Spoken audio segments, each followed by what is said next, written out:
Hi everyone, Dr. Luke Peterson here, physical therapist with the Knee Replacement Therapist. In this episode of the Need to Know Show, we're going to look at the straight leg raise and talk about the pros and cons and share with you two alternative exercises that you can do instead.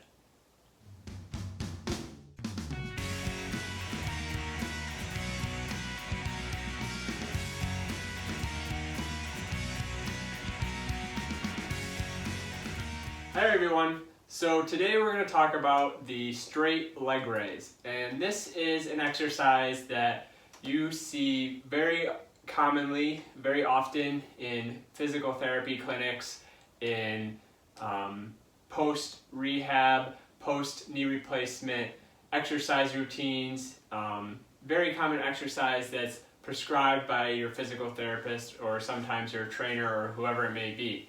And oftentimes, I see this exercise as an exercise that is for your quadricep muscles. So strengthening those muscles on the front of your thigh, those muscles that are used to straighten out the knee. So those four big muscles of the front of your thigh, your quadricep muscles. And I often see this exercise as an exercise for that. And what it turns out to be when you do a straight leg raise, so let me just do one or two. So you're laying on your back. You typically want your opposite leg bent up like this. And then you're squeezing your quadricep muscle tight. And then you're lifting the leg up and then back down nice and controlled.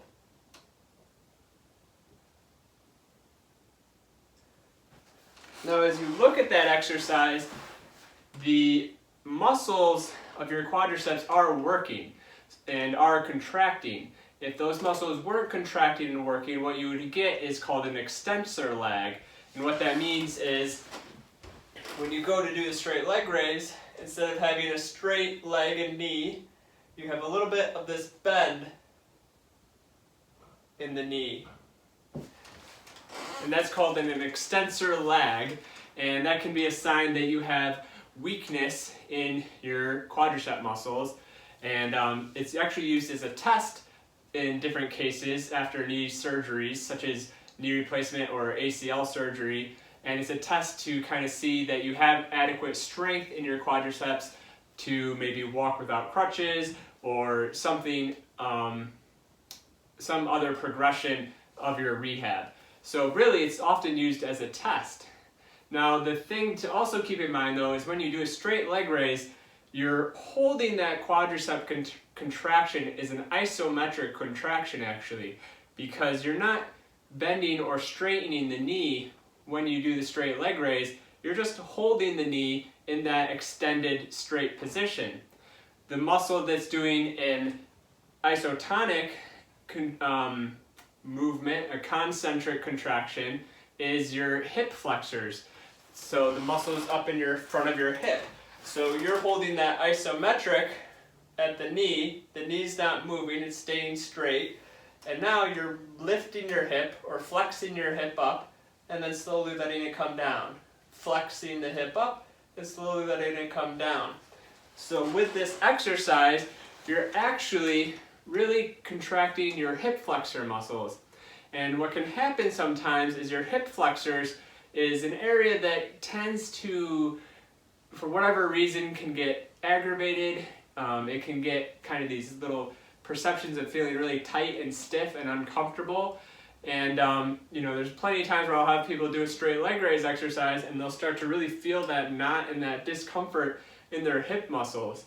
And so I tell people, there's alternatives that you can do to a straight leg raise where you're contracting those quadricep muscles and strengthening your quadricep muscles and not having to introduce that hip flexion that can be irritating for some individuals.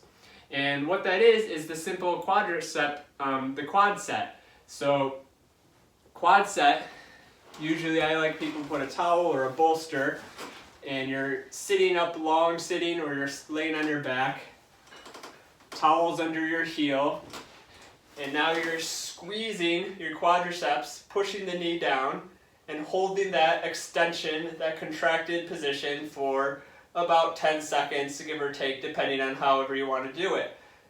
And if you look at it, it's the same thing is happening with the quadriceps in this exercise as with a straight leg raise exercise. You're contracting, squeezing, holding that isometric contraction. With the straight leg raise, then you start to introduce this. With the quad set, you just stay in this position on and off.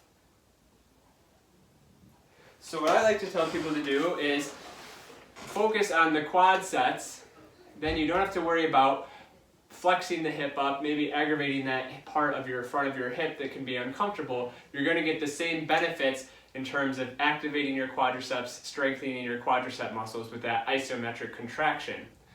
And then as you progress, as you get stronger and your recovery progresses, you really don't want to keep doing just quadriceps sets, obviously. You're going to progress to more functional type exercises, so a lot of weight-bearing activities, sit to stand, squats, step-ups, maybe some partial lunges, side steps, lateral walking, things of that nature that are more weight-bearing, are going to introduce a lot of different functional movements and muscle groups, and that are a progression from the quadriceps set. The straight leg raise isn't really a progression because you're just doing the same exact thing with the quadriceps.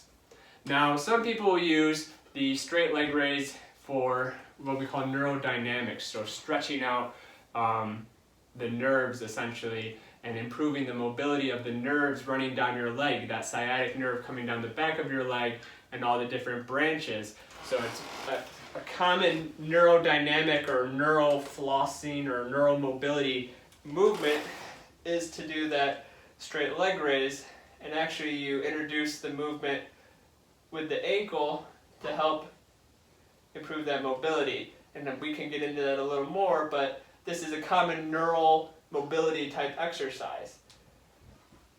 But I like to introduce an alternative that I find that people tolerate a lot more and actually can provide some other benefits and some other pain relief. And that's this exercise where you're going to bring your leg up kind of this 90-degree angle, and then you're just alternating between flexing, letting the knee bend, and then lifting the knee and straightening it up and down.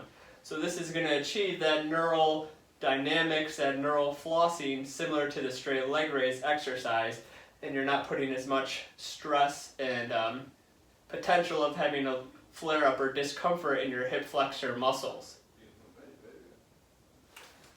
So to give a brief summary, straight leg raises in and of themselves aren't necessarily a bad exercise. I just find them not that beneficial because they're not much different than just doing a quad set in terms of if you're focusing on strengthening the quadricep muscles, those muscles of your thigh. And a lot of times people can get discomfort in their hip flexors while doing them. And also it's not a great, you can use it for a neural dynamic, a neural mobility exercise, but there's definitely a lot of alternatives out there that you can use instead that can be more tolerable and still get similar or even better benefits from. So that's why I'm not really a great fan of using straight leg raises as an exercise. It is a good use to use it as a test to, again, see if there's that extensor leg, determining if you're able to walk without an assistive device maybe or some other progression of your rehab. But I don't really like to use it as a prescribed exercise. I like to use the quad sets and then maybe that 90-90 mobility exercise that I showed you, and then from there progressing to more functional weight-bearing type activities. So thank you very much for watching, everyone. I'd love to hear your feedback. Do you use straight leg raises in your prehab or in your rehab or in recovery from knee replacement? What do you think of them? What do you think of what I'm saying? Do you have any questions, any comments? I'd love to hear it. Again, if you're catching this on YouTube, be sure to subscribe. I post a video every day, everything related to knee replacement, planning, the surgery, and recovery, of course, after knee replacement surgery. Thank you very much for watching, everyone. Have a great rest of your day.